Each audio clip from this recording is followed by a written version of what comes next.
প্রিয় বন্ধুরা, আমি আরানা জাহান বলছি। বন্ধুরা, আজকে তোমাদের আপন মায়ের সাথে ছেলের রাতের একটি সত্য ঘটনা বলবো। শেষ পর্যন্ত শুনলে তোমাদের ওটা আর স্থির থাকবে না। শুভরা দুই ভাই। তার ছোট ভাই রাহুল এখন হাতে খড়ি দিচ্ছে, আর সে পড়ে ক্লাস 8-এ। তার মায়ের নাম অর্চনা মিশ্র আর তার বাবার নাম দেবজিৎ মিশ্র। ব্যবসার কাজে তার বাবাকে কলকাতায় থাকতে হয়। সপ্তাহের শেষ 2 দিন বাড়ি আসে। শুভদের বেশ বড় পুরন বাড়ি।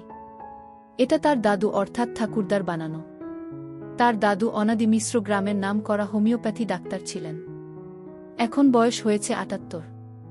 বয়সের ভারে লাঠি হাতে ওঠা চলা করতে কষ্ট বলে বেশিরভাগ সময় শুয়ে কাটান। তার দিদাগত হয়েছে। অনাদি মিশ্রের বড় মেয়ে অর্থাৎ শুভর রীতা পিসি রাঁচিতে থাকতেন। এখন তিনি মৃত। তার স্বামী ওখানকার চিকিৎসক।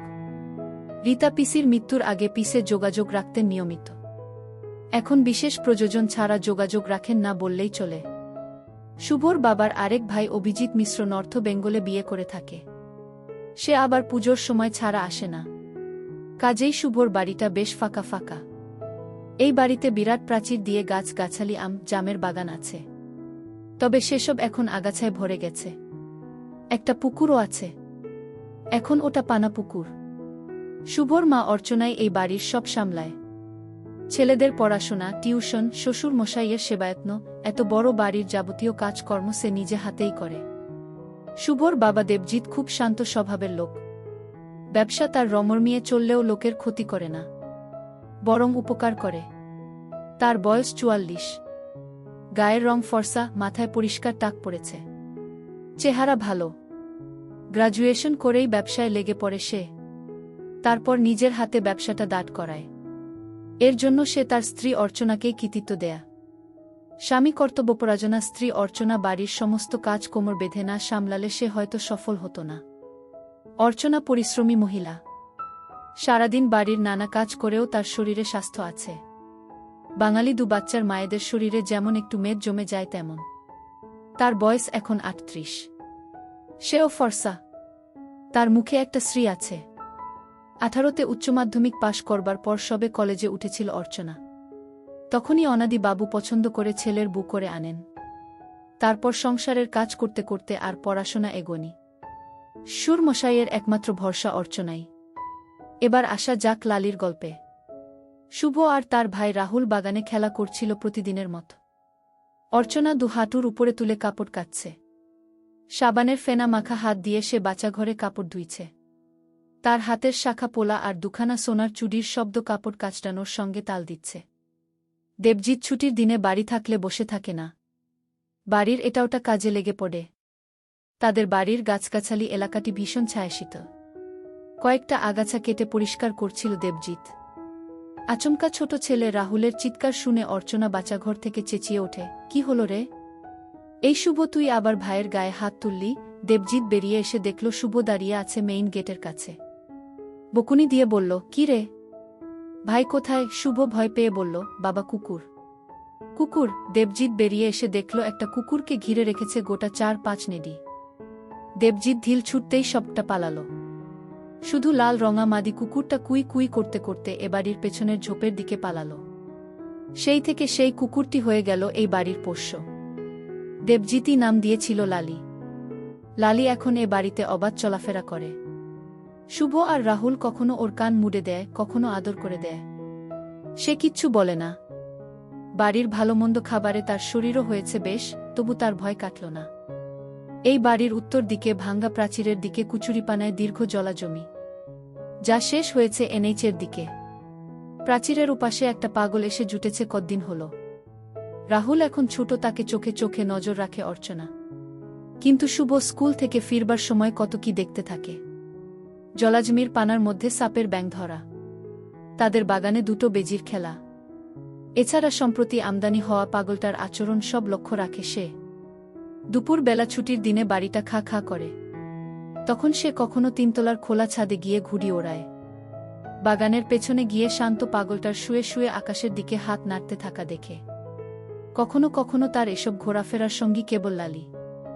একদিন দুপুরে ভাত খাবার পর সে বুকশেলফ থেকে একটা ডিটেকটিভ গল্প পড়ছিল।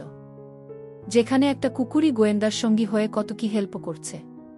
সেও মনে মনে কল্পনা করে সেও ডিটেকটিভ হবে আর লালি হবে তার অ্যাসিস্ট্যান্ট।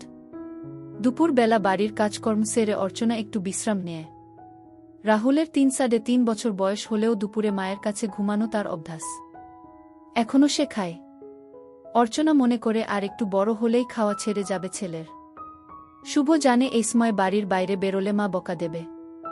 চুপচাপ মায়ের শোবার ঘরে দেখে মা পাশ ফিরে শুয়ে আছে। মুখ ডুবিয়ে তার ভাই খেতে ব্যস্ত। শুভ নিচে নামে। শুভকে দেখেই লালিও পিছু নেয়। বাড়ির পেছন দিকের ঝোপে একটা রঙিন পাখি আসে। পাখিটা এখনো বসে আছে। শুভর অনেক দিনের ইচ্ছা পাখিটা সে পুষবে। পাখির পিছু নিতে গিয়ে সে দেখল পাগলটা প্রাচীরের ভাঙ্গা জায়গায় বসে আছে। পাগলটার একটা নতুন সঙ্গী জুটেছে, কালো রঙের বিচ্ছিরি একটা কুকুর। লালিকে দেখেই কুকুরটা তেড়ে এলো।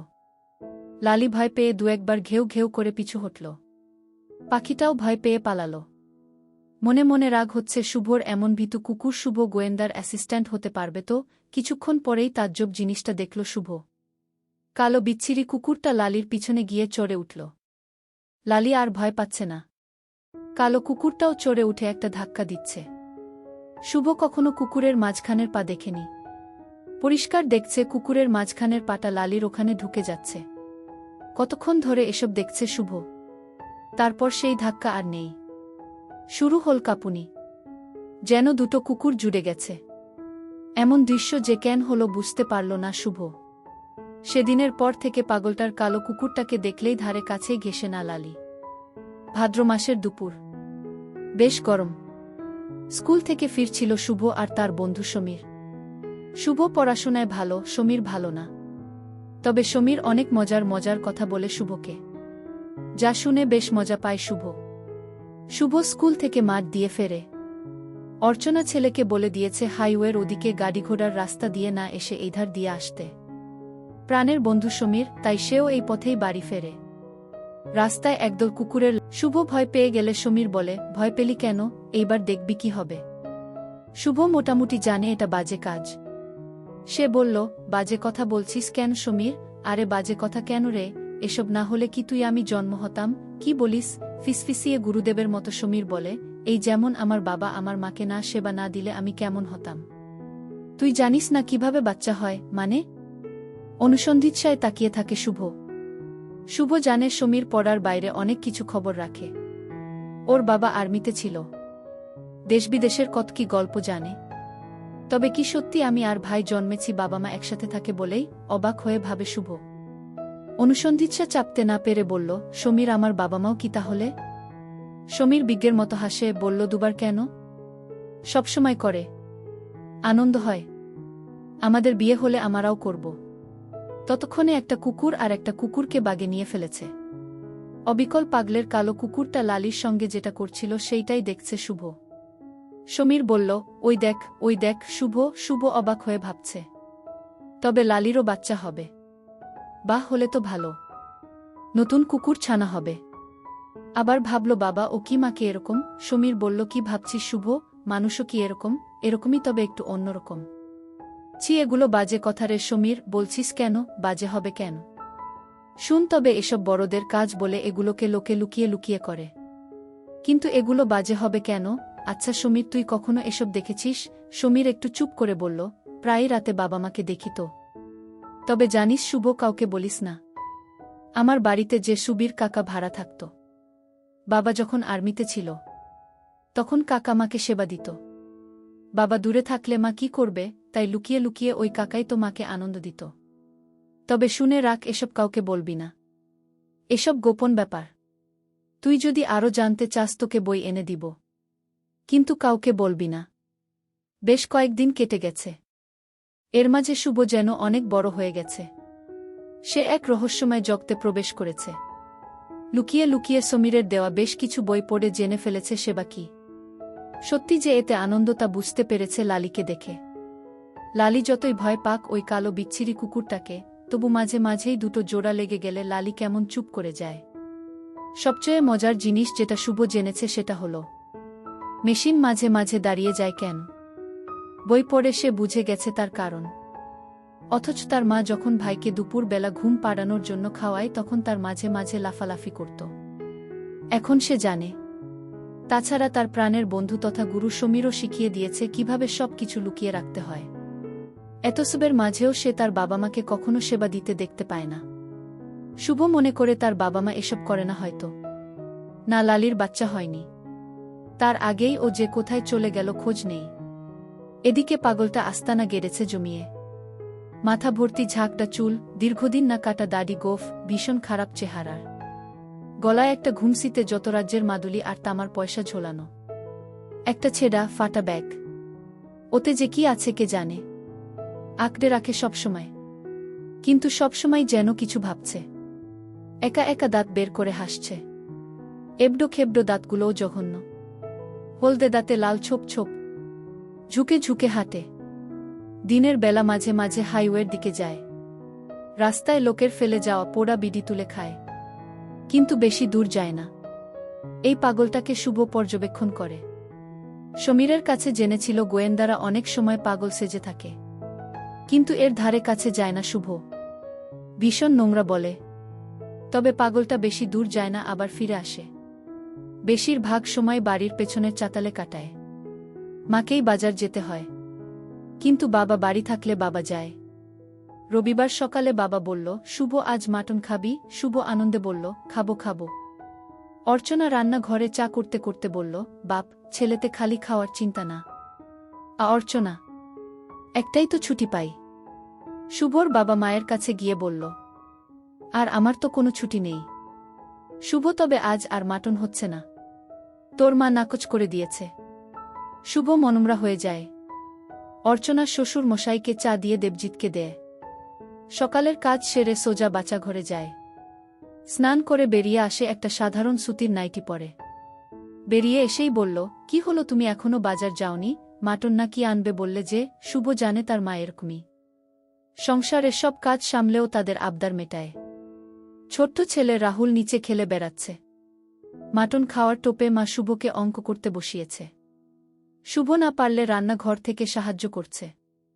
এদিকে অর্চনার শ্বশুরমশাই আবার চিবোতে পারেন না, তার জন্য স্টু করে দিতে হবে। সবকিছু সামলেই অর্চনা 40 ছুঁই ছুঁই 38 বছরের গৃহকর্ত্রী। শুভ বলল, মা, অঙ্কগুলো কমপ্লিট। রেধে রেখে ঘাম মুছতে মুছতে বেরিয়ে এলো মা। খাতাটায় চোখ বুলিয়ে বলল, বই গুছিয়ে নিচে দাদুর ঘরে ভাই আছে, ডেকে নিয়ে আয়। শুভ এইটে পড়লেও এখনো মা স্নান করিয়ে দেয়া। দুই ভাইকে মা স্নান করিয়ে দিয়ে বলল, কই গো, এবার তুমি স্নানে যাও। দেবজিৎ স্নান করে বেরিয়ে আসতেই দেখল টেবিলে সাজানো খাবার। খাওয়া দাওয়ার পর অর্চনা টেবিলে এটোকাটা তুলতে এসে বলল, দেখলে তো, এই তোমাদের খাওয়া। খাবে কম, নষ্ট করবে বেশি। আহা অর্চনা, উচ্ছিষ্টগুলো পাগলটাকে দিয়েছ না? তবে আর নষ্ট হল কই? হ্যাঁ, হাত পুড়িয়ে আমি তো পাগলের জন্য রাধি। এটো খাবারগুলো যখন মা পাগলকে দিতে যায়, শুভ পেছন পেছন যায় সবসময়। পাগলটা যেন হামলে পড়ে খাবারের উপর। অর্চনা খাবারটা পাগলের কাছে নিয়ে যেতে পাগলটা তার অ্যালুমিনে থালায় নিয়ে নেয়। শুভ বলল, মা দেখো কেমন গোগ্রাসে গিলছে, দেখ দেখি, বেচারা কত কষ্টে আছে। মা, ও কি কখনো ভালো হবে না? ডাক্তার দেখালে হতে পারত। মা, আমরা ডাক্তার দেখাতে পারি না? বলেই শুভ চাতালের দিকে সরে গেছিল। অর্চনা বাধা দিয়ে বলে উঠল, শুভ, যাস না। অর্চনা প্রতিদিন পাগলটাকে তার ভীষণ দয়া হয়। এটোকাটা সব চিবিয়ে খায়। শুধু তাই নয়, তার কুকুরটাকে ভাগ দেয়। অর্চনার ইচ্ছে করে না এটোকাটা দিক পাগলটাকে। একটা মানুষ তাদের এটো খাবে কেমন যেন লাগে, তাই অনেক সময় ভালো খাবারও খেতে দেয়। দেবজিৎ জানে অর্চনা ভীষণ দয়ালু, তাই স্ত্রীকে বলে, অর্চনা, মানুষের কত যন্ত্রণা, সব কি দূর করতে পারবে? পাগলটাকে নিয়ে একটা কাণ্ড ঘটল সেদিন। রাস্তা দিয়ে দুটো অল্প বয়সী ছেলে যাচ্ছিল। পাগলটা রাস্তার পাশে ঝুঁকে ঝুঁকে হাঁটছে আর কি কুড়াচ্ছে। ছাদে দাঁড়িয়ে দেখছিল শুভ। আচমকা ছেলে দুটোর মধ্যে একজন ঢিল ছুড়ল ওর দিকে। তারপরেই পাগলটা তেড়ে যেতেই ওরা দুজনে দৌড়ে পালালো। পাগলটা আবার নিজের রাস্তায় চলতেই একজন এগিয়ে এসে প্যান্টায় টান মেরে নামিয়ে দিতেই ঝুঁকে ঝুঁকে হাঁটা পাগলটা আবার তেড়ে গেল। দুটো ছেলে এতে মজা পাচ্ছে। তারা ততক্ষণ ধরে পাগলটাকে বিরক্ত করে যাচ্ছে। পাগলটা এবার ভয় পেয়ে পালাচ্ছে এনএইচের দিকে। তার পায়ে বোধ হয় কোনো সমস্যা আছে। পা বেঁকিয়ে বেঁকিয়ে ছুটছে। ওরাও ঢিল ছুটছে আর হাসছে। শুভর খুব রাগ হচ্ছিল, কিন্তু সে কিছু বলতে পারছিল না। সেদিন শুভর মনটা খারাপ হয়ে পড়েছিল। পরদিন থেকে আর পাগলটাকে দেখা যায়নি। বাবা আজ থেকেই কলকাতা সকালে বেরিয়ে যাবে। রাতে মা খাবার দিতে গিয়ে দেখল পাগলটা নেই। এসে বাবাকে বলল, জানো ওই পাগলটা নেই। আরে পাগল কি আর এক জায়গায় থাকার লোক? নতুন কোনো দেশে বেড়াতে গেছে দেখ। মা বলল, ঠাট্টা করো না। ওর পায়ের গোড়ালিটা বাঁকা আমি দেখেছি। ও বেশি দূর হাঁটতে পারবে না। তবে দেখো তোমার হাতের সুস্বাদু খাবারের টানে আবার ফিরে আসবে। কাছে পিঠে কোথাও আছে। প্রায় দুদিন পর রাহুল দৌড়ে এসে বলল, দেখ দেখ দাদাভাই। শুভ রাহুলের মাথায় টোকা মেরে বলল, কি দেখব তোর মাথা? একসেট একসেট। কে একসেট? রাহুলের পিছন পিছন বাড়ির পিছন দিকে যেতেই ভাঙা প্রাচীরের গোড়ায় একসেট হয়ে পাগলটা শুয়ে আছে। ওরে বাপরে, এত বড়! চমকে ওঠে শুভ। শুভর চোখ আটকে আছে পাগলটার মেশিন দেখে। দাদা ওর এত বড় কেন? ভাইয়ের কথা শুনে শুভ সব জানতার মতো বলল, ও বড় না এই জন্য। কিন্তু নিজেও কম আশ্চর্য হচ্ছে না। দীর্ঘদিন নোংরা জমে ওই জায়গাটায় চুলের বোঝা আর ময়লা। তার মাঝে বিরাট জিনিসটা। শুভ দেখল শুধু বড়ই নয়, তার চেয়ে অন্যরকমও। সাল ওঠা। শুভ চলে আসে ওখান থেকে। মা স্নান সেরে বেরিয়ে আসে। একটা বাদামি রঙা পুরনো ঘরে পরা তাঁতের শাড়ি পরেছে অর্চনা। শ্বশুর মশাইয়ের ঘরে গিয়ে অর্চনা বলল, বাবা খাবার এনে দিই? অনাদি বাবু শীর্ণ গলায় বললেন, দিয়ে যাও বৌমা। অর্চনা রান্নাঘরে গিয়ে খাবার বেড়ে শ্বশুরের ঘরে পৌঁছে দেয়। পেছনের জঙ্গলের দিক থেকে শুভ আর রাহুলকে লাঠি হাতে আগাছার গাছগুলি ভাঙতে ভাঙতে এগিয়ে আসতে দেখে অর্চনা বলে ওঠে, শুভ তুই আবার ওই নোংরায় গিয়েছিলি? সঙ্গে ভাইকেও নিয়ে গেলি? না, আমি গেলাম কোথায়, ভাই তো ডাকল। অর্চনা মিথ্যে ভীতি দিয়ে রাহুলকে বলল, সে পাশে গিয়েছিলি কেন? না মা, মা পাগলটা একসেট, আমতা আমতা করে বলল রাহুল। হ্যাঁ গো মা, পাগলটা একসেট। তার মনে হয় অসুখ করেছে। শুভও বলল, হোক, তোকে আর পাগলকে নিয়ে ভাবতে হবে না। স্নান খাওয়া নেই সারাদিন, দুই ভাই যে টোটো করে ঘুরছে। শুভ লাফিয়ে লাফিয়ে সিঁড়ি দিয়ে উঠে গেল। রাহুলও পেছন পেছন চল। অর্চনা শুভকে আর রাহুলকে সাবান ঘষে ভালো করে স্নান করালো। শুভ সত্যিই পাগলটাকে নিয়ে চিন্তায় পড়েছে। বলল, মা ওর কি সত্যি অসুখ হয়েছে? অর্চনা বলল, তোকে আর এসব ভাবতে হবে না। সারাদিন খালি রোদে ঝোপে টোটো করে ঘোরা হচ্ছে। স্নান সেরে এলেই দুই ভাই খাবার জন্য লাফালাফি করে। শুভ এসে বলল, মা খিদে পেয়েছে। দুপুরে খাওয়ার সেরে ভাত ঘুম দিতে চলে এলো শুভ আর রাহুল। অর্চনা হাত মুখ ধুয়ে বাসন কোচন ধুয়ে ফিরল নিজের ঘরে। ওপাশ থেকেই গলা চড়ালো, তোদের দুভাইয়ের ঘুম নেই না রে? রাহুল শুভর উপর চড়ে হুটোপুটি করছে। শুভ বিরক্ত হয়ে বলল, মা দেখো ভাইকে, আমি তোমার কাছে ঘুমোব। অর্চনা ধমকের সাথে বলল, রাহুল। দুজনেই মায়ের কাছে গিয়ে শুয়ে পড়ল। মায়ের স্নান করা স্নিগ্ধ ঠান্ডা জড়িয়ে দুজনেই শুয়ে পড়ল। ছোট্ট রাহুল ইতিমধ্যেই খাওয়া শুরু করে দিয়েছে। শুভ দেখছে মায়ের সম্পদ। শুভ মনে মনে ভাবে একদিন সেও মায়ের এখান থেকে খেয়েছে। তার অবশ্য মনে নেই। রাতে খাবারের পর মা পেছনের দরজা দিয়ে পাগলটাকে খাবার দিয়ে আসে। বাসি ভাত, বাসি রুটি, মুড়ি, অনেক কিছুই দেয়। অর্চনা খাবার দিতে গিয়ে দেখল এই গরমের সময়ে ছেঁড়া কাঁথা মুড়ে মুখ থেকে শুয়ে আছে পাগলটা। বেঁচে আছে কি মরে গেছে সত্যিই বোঝা মুশকিল। অর্চনার ভয় হল। আস্তে করে কাঁথাটা টানতেই দেখল একসেট হয়ে শুয়ে আছে পাগলটা। তার গা ঠকঠক করে কাঁপছে। অর্চনা প্রথমবার ভালো করে দেখল পাগলটাকে চুল, দাড়ি আর ময়লা গায়ে বয়সটা ঢাকা পড়ে গেছে। আসলে বয়সটা 23-24-এর বেশি নয়। চেহারাটা পেটানো। পায়ের গোড়ালির কাছে যে বাঁকা সেটা আগেও দেখেছে সে। এজন্যই হাঁটতে গেলে সামান্য খুঁড়িয়ে খুঁড়িয়ে হাঁটে। শুভ শুনতে পাচ্ছে মা বাবার সাথে ফোনে কথা বলছে। আরে ওই পেছনের পাগলটা। মনে হয় বেশ জ্বর গো, অর্চনা বলল। দেবজিৎও চিন্তায় পড়ল। কোথাকার কে পাগল ঠিক নেই, কিন্তু চোখের সামনে একটা জলজান্ত লোককে মরতে দেওয়া তো যায় না। তাছাড়া দেবজিতের বাড়ির পাশেই মরলে কত কথা হবে। শান্ত স্বভাবের নির্ঝঞ্ঝাট মানুষ দেবজিৎ। সে বলল, কি করা যায় বলো তো? আচ্ছা, জ্বরের ওষুধ কি ওকে দেব? অর্চনাই সাংসারিক যে কোনো সমস্যায় পথ বাতলে দেয় দেবজিৎ সেটা জানে। কিন্তু ওকে খাওয়াবে কিভাবে? ওকে তো কখনো কথা বলতে বা শুনতে দেখিনি, একবার চেষ্টা করে দেখি না। ছেলেটাকে তো মরতে দেওয়া যায় না। অর্চনা অসহায়ের মতো বলল। অর্চনার মুখে ছেলেটা কথাটা শুনে অবাক হল দেবজিৎ। পাগলটা ছেলে নাকি বুড়ো দেবজিৎ কখনো ভালো করে দেখেনি। অর্চনাই তো খাবার দেয়, ওই হয়তো জানে। কিন্তু যা দাড়ি আর উস্কুস্ক ঝাঁকটা চুল, কে জানে বয়স কত? কি ভাবছ গো? অর্চনা অসহায়ের মতো বলল। দিয়ে দেখো। শুভ ফোনে বাবা কি বলছে না শুনতে পেলেও মার কথা শুনে খুশি হল। যাই হোক, পাগলটাকে ওষুধ দেবার কথা তার মা ভেবেছে। অর্চনা ওষুধের ডিবে থেকে প্যারাসিটামল আর জলের বোতল নিতেই শুভ বলল, মা পাগলটাকে ওষুধ। আমিও যাব। অর্চনা অন্য সময় হলে শুভকে পাগলটার কাছে যেতে বাধা দিত, কিন্তু তার এখন নিজেরও ভয় করছে। আর যতই হোক পাগল তো। মায়ের পিছু পিছু পেছন দরজা দিয়ে পৌঁছে গেল ও। একসেট পাগলটার গায়ে সেই ছেঁড়া কাঁথাটা ঢাকা। একটা পুরনো বাটিতে যেমন খাবার দিয়ে গেছিল অর্চনা, তেমন খাবারটি পড়ে রয়েছে।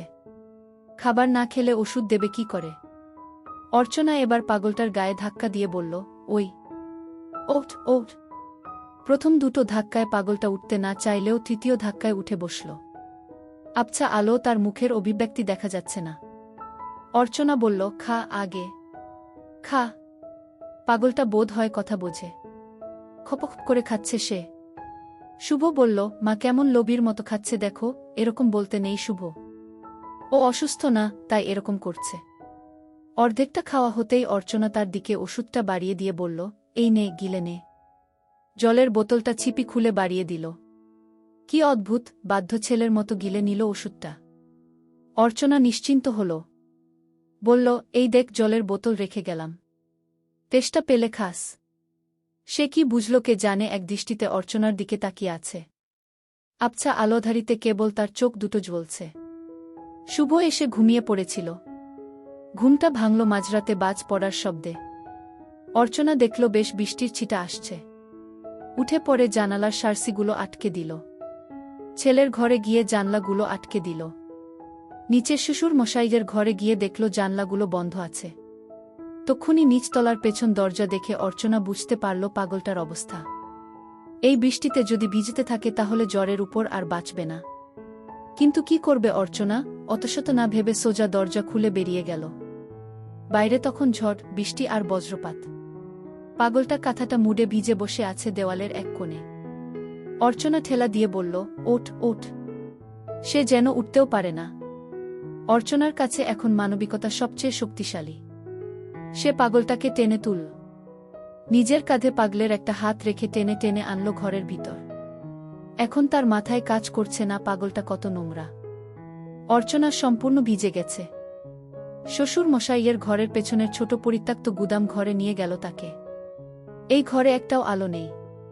অর্চনা দ্রুততার সাথে একটা মোমবাতি আর গামছা আনল। পাগলটা বসে কাঁপছে। অর্চনা মোমবাতিটা জ্বালিয়ে পাগলটার ভেজা গায়ে গামছাটা দিয়ে মুছে দিতে লাগল। এই প্রথম এত কাছ থেকে পাগলটাকে দেখছে অর্চনা। মাথাটা নোংরা, চুল, দাড়ি, কপাল ও গালে কোথাও কোথাও কাটা কাটা দাগ। চোখ দুটো বোজা বোজা। হাতে হিন্দিতে উল্কি করে লেখা করিম। তার মাঝেও বোঝা যাচ্ছে বুড়ো বা আধবুড়ো লোক নয়, সে 23-24-এর অল্প বয়সী ছেলে। আর মেশিন দেখে চোখ সরাতে পারছে না অর্চনা। জ্বর নাকি অন্য কিছু পাগলটার? পাগলের চোখ অর্চনার দিকে। অর্চনা কাঁপছে তিরতির করে। কতদিন সে সেবা নেয়নি। শুভর বাবার আর আগ্রহ নেই। অর্চনার ইচ্ছে হলেও মানুষটাকে জোর দেয় না। সেই অভুক্ত নারীর সামনে একটা তরতাজা একসেট পুরুষ, একটা নিষিদ্ধ অভিলাষ, একটা অসহ্য, তার সাথে অর্চনার সতীত্ব, সমাজ, নোংরা চেহারাটার প্রতি ঘৃণা, এসবের দ্বন্দ্ব চলছে। কিন্তু এই দ্বন্দ্ববোধ স্বল্পক্ষণের। সেই রাত অর্চনার জীবনকে উল্টে পাল্টে দিল। সকালে যখন ঘুম ভাঙে শুভর, সে দেখে তার মা তখনও ঘুমোচ্ছে। ভাইও ঘুমিয়ে।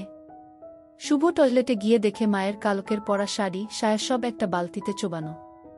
শুভ বুঝতে পারল মা তবে সকালে স্নান করে নিয়েছে। স্নানের পর তো মা ঘুমো না। তবে কি মার শরীর খারাপ? শরীর খারাপ ভাবতেই শুভর মনে পড়ল পাগলটার জ্বরের কথা। ব্রাশ মুখে গুজে শুভ মাকে না বলেই ভোরের মেজাজে পেছন দরজা খুলে চলে গেল পাগলটা যেখানে থাকে সেখানে। ভেজা মাটি দেখে বুঝতে পারল কালকে খুব বৃষ্টি হয়েছে। কিন্তু কোথায় পাগল? মা বাবাকে বলছিল পাগলটা মরে যেতে পারে, মরে গেল নাকি, মরে গেলে তো উবে যাবে না। চারপাশ ভালো করে দেখল শুভ না। পাগলের সঙ্গে থাকা কিছু নোংরা জিনিস, ছেঁড়া কাঁথাটা, কালকের সেই খাবারের বাটি আর জলের বোতল ছাড়া কিছু নেই। শুভ দরজা লাগিয়ে পেছন ঘুরে দেখল গুদাম ঘরের দরজার বাইরে মায়ের ঘরে পড়া চপ্পল। ব্রাশ করতে করতেই দরজাটা খুলে ফেল শুভ। কে শুয়ে আছে? দাদুর পুরনো কম্বল মুড়ে। কাছে গিয়ে দেখল পাগলটা। এখানে এলো কি করে? তবে কি মা ওকে থাকতে দিয়েছে? শুভ গুদাম ঘর থেকে বেরিয়ে সোজা মাকে ডাকতে শুরু করল, মা, মা, ও মা। শুভ ডাকতেই অর্চনার ঘুম ভাঙল। ক্লান্ত গলায় বলল, পড়তে বস, আমি খাবার বানিয়ে দিচ্ছি। রাহুল খেতে চাইছে, কিন্তু পাচ্ছে না। অর্চনা বুঝতে পারছে ছেলে পাচ্ছে না, ছেলে আর পাবেই বা কোত্থেকে? কাল রাতে যে ছেলের বদলে অন্য কেউ খেয়েছে সারা রাত। পাল্টে পাল্টে দিলেও পেল না রাহুল।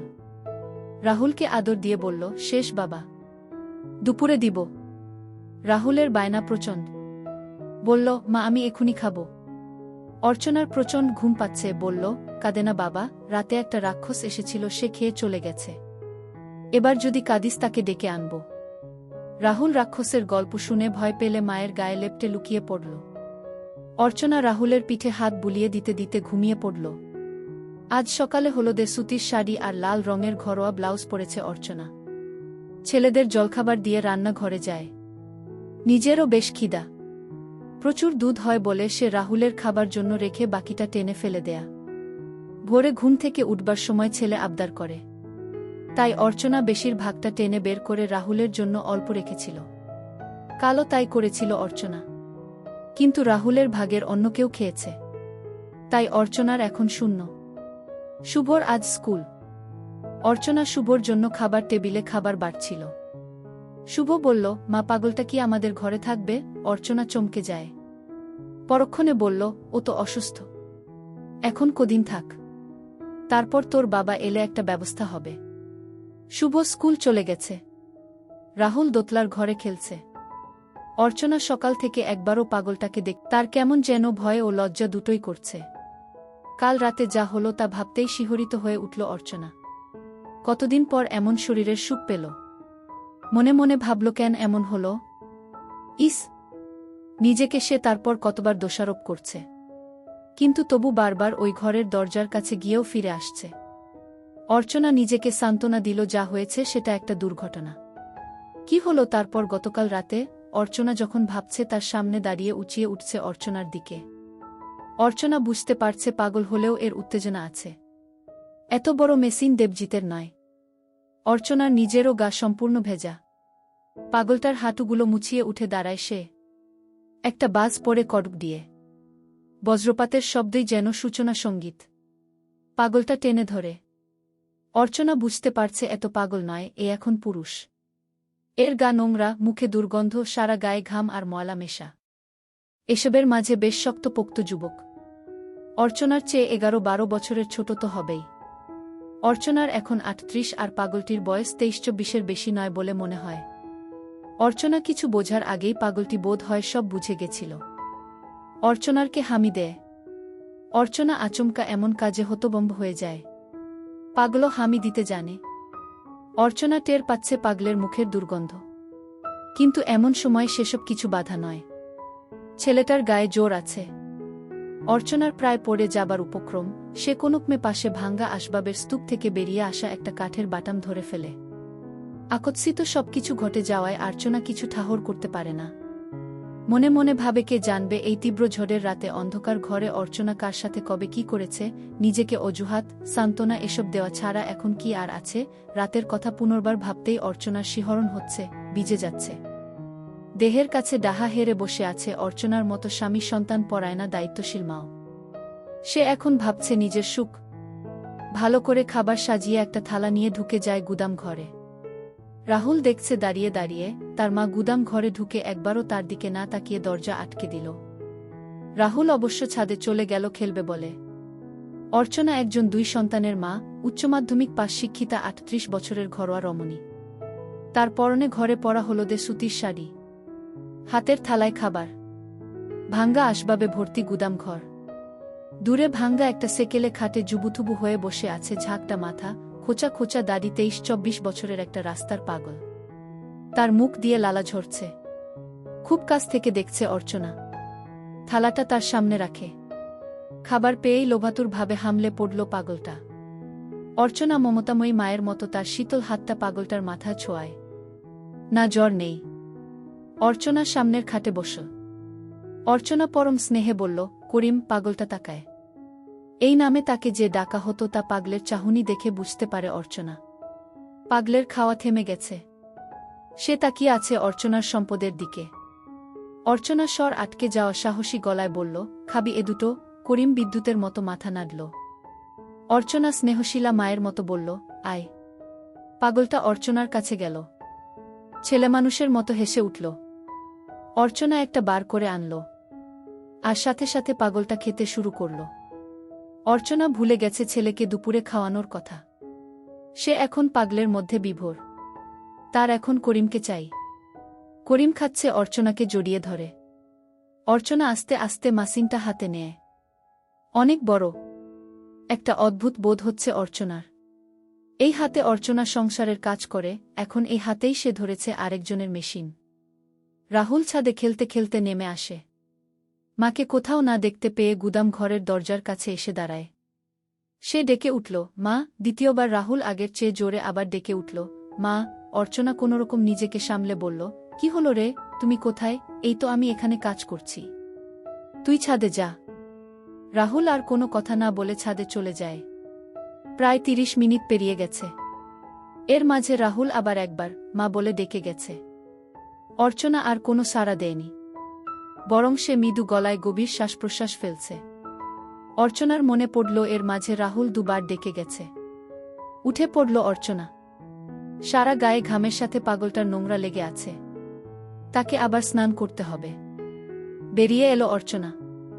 বারান্দায় খেলছিল রাহুল।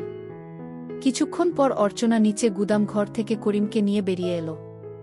বাড়ির নিচতলার টিউবওয়েল স্নান করাচ্ছে অর্চনা। রাহুল যে কখন নেমে এসেছে খেয়াল করেনি। চোখ পড়ল রাহুলের দিকে। রাহুল বলল, মা, এই পাগলটা কি আমাদের বাড়িতে থাকবে? অর্চনা হেসে বলল, ওকে পাগল বলতে নেই বাবা। ওকে দাদা বলবি। যা, উপরে খেলবি যা। রাহুল চলে গেল। অর্চনা বুঝে গেছে করিম বোবা। ওর মুখে কথা নেই।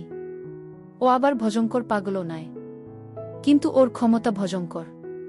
ভর দুপুরে যুবক ছেলেটাকে অ্যাকসেপ্ট করে স্নান করাচ্ছে অর্চনা। দীর্ঘদিনের নোংরা জমেছে গায়ে। এদিকে কালি জ্বর থেকে উঠেছে, পরিষ্কার করতে বেশি সাবান দিতে ভয় পাচ্ছে অর্চনা। তবু মোটের উপর অনেকটাই শব্দ লাগছে। কাল একবার শুভর বাবার দাড়ি কাটার রেজার দিকে দাড়ি গোফ পরিষ্কার করে দিলেই হয়। অর্চনা ঠিক করে নিয়েছে এই পাগলকে ঘরে রেখে দেবে। এমনিতেই তো নিরীহ, আর তাছাড়া অর্চনাকে যে সুখ দিয়েছে একে ছাড়া অর্চনা এখন ভাবতেও পারছে না। অর্চনা জানে দেবজিৎ মানা করবে না। নিচতলার একটা ঘর পরিষ্কার করে দিলেই থাকবে। শুভ স্কুল থেকে বাড়ি ফিরে দেখল তার বাবার ট্রাউজার পরে বারান্দায় খাটের উপর কেউ পিঠ উল্টে শুয়ে আছে। কে এসেছে বাড়িতে? ছাদে গিয়ে দেখল মা ঘুমোচ্ছে। মায়ের পাশে ভাইও ঘুমোচ্ছে। ঘুমন্ত অবস্থায় অর্চনাকে ঠেলতেই অর্চনা বলল, কি রে, স্কুল থেকে চলে এলি? মা, নিচে কে শুয়েছে গো? কে? ও, আরে ওই পাগল যে ছেলেটা। কি বলে মা? শুভ অবাক হয়ে শুধল, ও তো মা, ও কি আমাদের বাড়িতে থাকবে? থাক না। বেচারার কেউ কোথাও নেই। ইতিমধ্যে 1 সপ্তাহ কেটে গেছে। পাগলটা আস্তানা গেড়েছে বাড়িতে। এখন মায়ের বারণে ওকে আর পাগল বলা যায় না। তাই শুভ আর রাহুল এখন পাগলা দাদা বলে।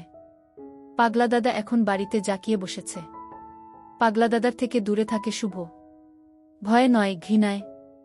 এখন আর আগের মতো গায়ে নোংরা তেমন না থাকলেও গলায় নোংরা ঘুমসিতে মাদুলিগুলো কিংবা কোমরের ঘুমসির মাদুলি বেশ নোংরা লাগে।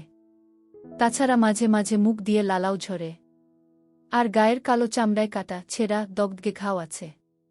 ছুটির দিন বাবা এসে বলল, অর্চনা দেখো, ও কিন্তু পাগল, বাড়িতে বাচ্চারা থাকে। ওর গায়ে অনেক জায়গায় ঘাও আছে। আবার কোনো ক্ষতি না করে বসে খালি খালি ভয় পাচ্ছ কেন? ওকে কখনো দেখেছ মারাত্মক পাগলামি করতে? চুপচাপ বসে থাকে, একা একা হাসে। ওর একটা অন্য জগৎ আছে জানো? পাগলদের কত কষ্ট বলো তো? দেবজিৎ জানে অর্চনার হাতে গড়া সংসারে কোনো ভুলচুক হবার জায়গা নেই। আর তাছাড়া তার বউ খুব দয়ালু। হেসে বলল, আচ্ছা বাবা, আচ্ছা। আমার দয়াময়ী বউয়ের ইচ্ছা হয়েছে যখন থাক। রাহুলের নতুন দাঁত হয়েছে। নানা রকম ভয় দেখিয়ে অর্চনা রাহুলকে খাওয়া ছাড়িয়েছে। শুভ মনে মনে খুশি। যখন ভাই খেত তখন ঈর্ষা হতো তার। মা খালি ভাইকে আদর করে।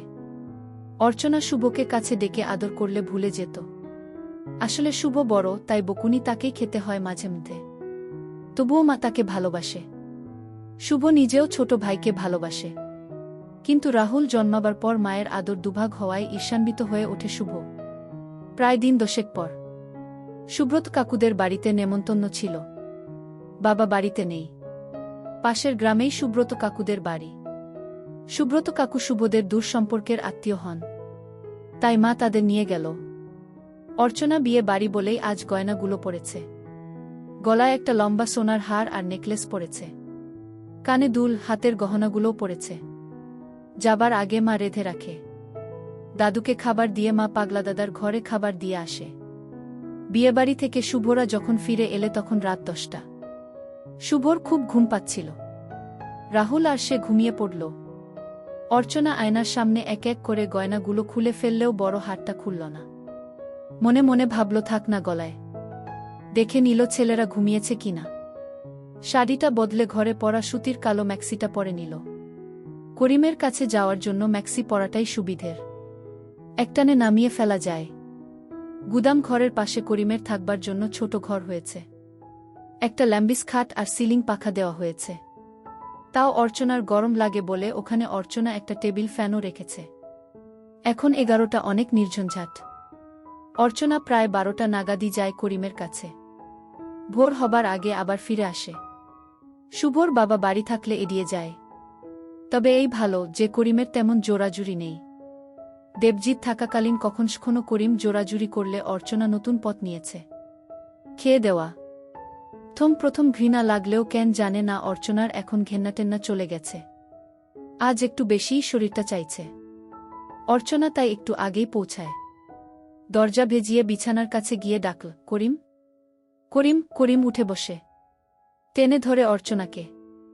শুভর ঘুম ভাঙল আচমকা। তার জল তেষ্টা পেয়েছে। সে উঠে বসল। হালকা আলো ড্রয়িং রুমে বেরিয়ে এসে দেখল পাশের ঘরে মা নেই। মা হয়তো বাচ্চা ঘরে গেছে। জল খেয়ে ডাক দিল, মা, মা। অর্চনা শুনতে পায়নি। শুভ দাদুর ঘরের খোলা দরজায় ঢুকে দেখল দাদু নাক ডাকিয়ে ঘুমোচ্ছে। পাগলা দাদার ঘরের কাছে গিয়েই চমকে গেল। মায়ের হাতের চুড়ির শব্দ শুভর অনুসন্ধিৎসা উত্তেজনায় মিশে গেল। সে বুঝতে পারল দরজা ভেতর থেকে বন্ধ। জানলা লাগানো। পুরনো জানলার ফুটো চোখ রেখেও লাভ হল না। রাতের আধারে নাইট বাল্বের আলো কিছু বোঝা যাচ্ছে না। ফুটো চোখ রাখল আবার। শুভর চোখে পড়ল পেছনের জানলাটা খোলা। ওধারে যেতে হলে পেছন দরজা দিয়ে বাইরে যেতে হবে। শুভ আর দেরি করল না। পেছন দরজা খুলে সোজা বাইরে আগাছার দিকে চলে এলো। আগাছার মধ্যে ছড়ছড় করে কিছু একটা চলে গেল। শুভ ভয় পেলেও আবার সাহস নিয়ে পেছনে গেল। জানলাটা একেবারে বিছানা লাগোয়া। শুভ চমকে উঠল ভিতরের দৃশ্য দেখে। সকালে শুভ মায়ের দিকে তাকাতে পারছিল না। অথচ তার মাকে দেখে স্বাভাবিকই লাগছিল। মাঝে মাঝে অর্চনা শুভকে হোমওয়ার্কে হেল্প করছে। শুভ মাকে দেখলেই আগের রাতের একসেট মায়ের কথা মনে পড়ে। পাগলা দাদা আর মায়ের ছবি সামনে এসে যায়। সেই ভোরে করিমকে খাইজে ফিরে আসে অর্চনা। তারপর সারা সকাল শুভ থাকতে থাকতে সুযোগ নেই। শুভ স্কুল গেলেই বাড়ি ফাঁকা। বুড়ো শ্বশুর মশাই বিছানা ছেড়ে উঠতে পারেন না। ছোট ছেলে রাহুল এখনো কিছুই বোঝে না। তখন দুপুরটা করিমের কাছে কাটায় অর্চনা। শুভ পড়ায় মন বসাতে পারছে না। আজ দীপঙ্কর বাবুর ভৌতবিজ্ঞান ক্লাস আছে। রাতে পড়া হয়নি। সকালে মায়ের কাছে অঙ্কটা করে নিলেও ভৌতবিজ্ঞান দীপঙ্কর বাবু খুব মারধর করেন। তাছাড়া শুভ ভালো ছাত্র, পড়া না পারলে প্রেস্টিজও তার একটা বিষয়। মা ব্যাগে টিফিন বক্স রেডি করে দিল। শুভ ভাত খেয়ে স্কুল রওনা দিল। যাবার সময় মাঠের কাছে যেতে দুষ্টু বুদ্ধি এলো, আজ যদি স্কুল না যাই, বাড়ি গেলেই মা বকবে। যদি লুকিয়ে পড়ি, মা আর পাগলা দাদা আর কি করে দেখব। শুভদের বিরাট বাড়ি আর তার ক্যাম্পাসে যে কেউ লুকিয়ে থাকতে পারে। শুধু তার চিন্তা ছোট ভাইকে নিয়ে। রাহুলের চোখে পড়া যাবে না। শুভ বাড়ির দিকে ফেরত এলো। গেটের কাছে এসেই ফুটবলটা না খেয়াল করায় হোঁচট খেলছে। কোনোরকমে শুভ ঢুকে পড়ল খপ করে। অর্চনা ছাদ থেকে বলল, রাহুল দেখ দেখি কে এলো। শুভ স্টান বাড়ির পেছন দিকে ঝোপের আড়ালে চলে গেল। রাহুল এসে একবার দেখে নিয়ে ফুটবলটা নিয়ে খেলতে শুরু করে দিল। শুভ সুযোগ বুঝে পেছন দরজা দিয়ে ঢুকল। পায়ের মোজা জুতো খুলে গুদাম ঘরে ঢুকে পড়ল সে। ব্যাগটা খুলে রাখল। বেশ গরম হলেও সে ভাঙ্গা খাটটাতে শুয়ে বিশ্রাম নিতে থাকল। তক্ষুনি পাগলা দাদার ঘরে মাকে যেতে দেখল। শুভ যখন যাবে কি যাবে না ভাবছে তক্ষুনি অর্চনা বেরিয়ে এলো। পেছন ঝুঁকে ঝুঁকে লালা ঝরাতে ঝরাতে করিমও বেরিয়ে এলো। দুজনেই সিঁড়ি দিয়ে ছাদে চলে গেল। তবে কি মা ওকে দুপুরে ছাদে নিয়ে যায়? শুভ ছাদে গিয়ে দেখল পাগলা দাদা ড্রয়িং রুমে দাঁড়িয়ে আছে আর মা রান্নাঘরে। শুভ জানে একবার আলমারির পেছনে লুকোতে পারলেই সব কিছু দেখতে পাবে। তড়িঘড়ি আলমারির পেছনে চলে গেল। পায়ের শব্দ অর্চনার কানে যেতে বলল, কে রে রাহুল? শুভ দেখে একসেট করিমের মাথায় গায়ে তেল মাখাচ্ছে। শুভ বুঝে গেছে মা পাগলা দাদাকে স্নান করাবে। অর্চনা ঘরের ভেতর থেকে নিজের শাড়ি নিয়ে আসে। শুভ অবাক হয়ে যায়, তবে কি মা আর পাগলা দাদা একসাথে স্নান করবে? সে ভাবছে যে করে হোক আলমারির উপরে উঠতে হবে, তবেই ঘুলঘুলি দিয়ে বাচ্চাঘরের দৃশ্য সে দেখতে পাবে। বাচ্চাঘরে ঢোকার আগে অর্চনা সিডির কাছে গিয়ে ডাক দিয়ে বলল, রাহুল নিচে খেলা করবি, কোথাও যাবি না। আমি স্নান করতে গেলাম। দোতলায় উঠবার সিডির মুখে দরজাটা বন্ধ করে দিল অর্চনা। এই দরজা কখনো বন্ধ করা হয় না। তার মানে বাচ্চাঘরে মা আর পাগলা দাদার কিছু একটা হবে। আয় বলে বাচ্চাঘরে করিমকে নিয়ে অর্চনা ঢুকে গেল। দরজা লেগে গেল। শুভ তড়াক করে আলমারির পেছন থেকে বেরিয়ে এলো। নিচে গুদাম ঘরে লোহার সিঁড়ি রাখা আছে। সেটা এখন আনা সম্ভব নয়।